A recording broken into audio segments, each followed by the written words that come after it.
Starting this week, Franchise TV executive producer John Aguilar will dip his hands into buying and operating his own franchise business. He will be dealing with the franchisor, the mall, the contractors, service providers, and suppliers.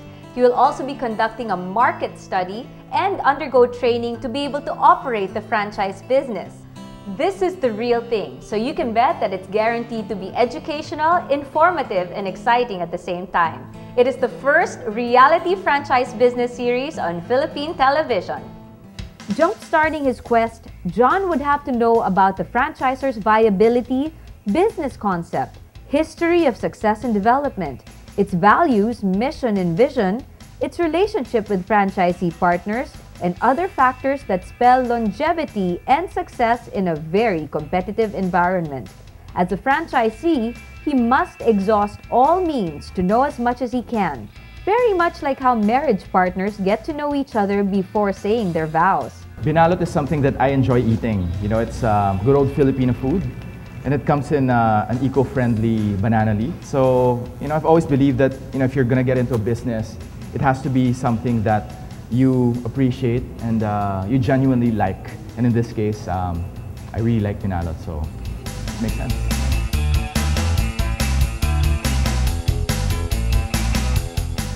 The best person to talk to when you want to be part of the business is the franchise owner. After all, as a franchisee, John will have an important stake in this exciting enterprise.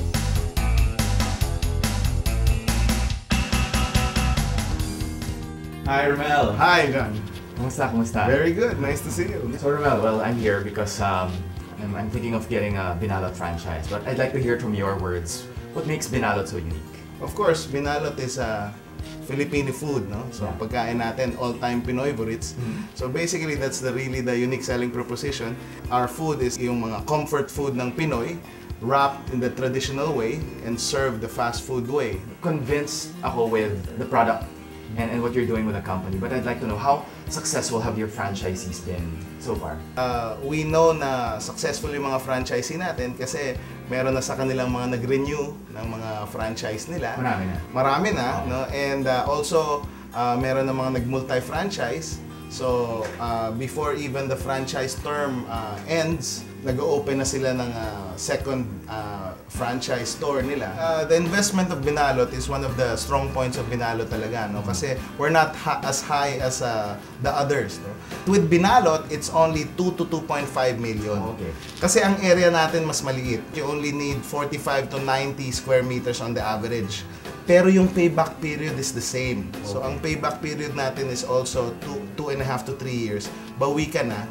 And since the franchise term is 6 years, you still have 3 more years to earn and make profit. Right. And if I have a prospective location, can you help me assess the viability of that location? Yes. Actually, we've put it down to a science already. Meron kaming mag-a-assess ng lugar to do the traffic count, and we will do a market study to study the market in the area. Sounds good to me. Okay. Sige, thank you. Thank you very much. As a franchisee, you will be oriented and trained, and will even be asked to do a market study.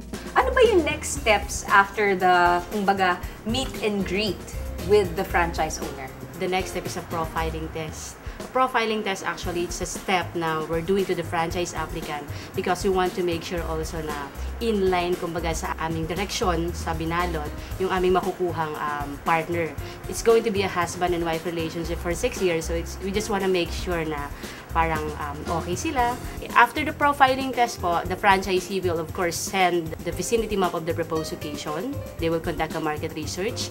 After the market research po, we will go to the place naman, we will validate the market research submitted by the franchisee. After the market research po, awarding na po ng place yan. So if the franchisor approves for the location, kasi honestly right now, ma'am, we're very keen on choosing a location.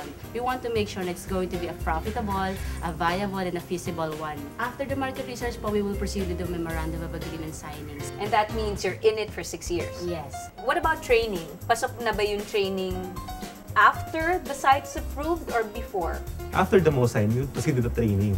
14 days training for your kitchen crew, 21 days training for your supervisor kasi siya yung magpapatak ng tindahan. So, kailangan longer training for him or her.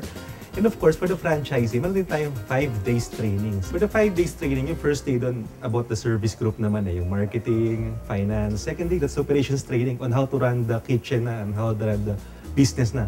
And the third day, the franchisee, sila mismo hands-on sa store namin. Sila na magluluto, sila na magbabalot, they will be shown to do a binalot.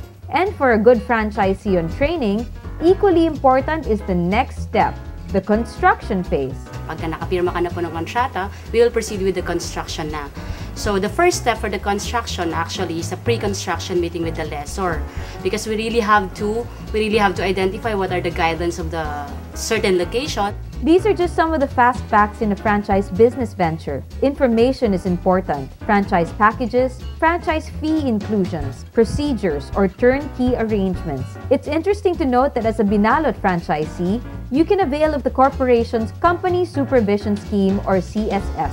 It's a service that Binalot provides for its franchisees where they oversee the operation of the store. This is applicable for busy franchisees such as lawyers and doctors, or in John's case, a television producer.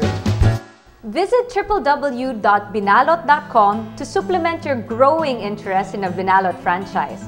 Also, find out what's in store for next week's episode as we take you through every step of the way of acquiring your own franchise business.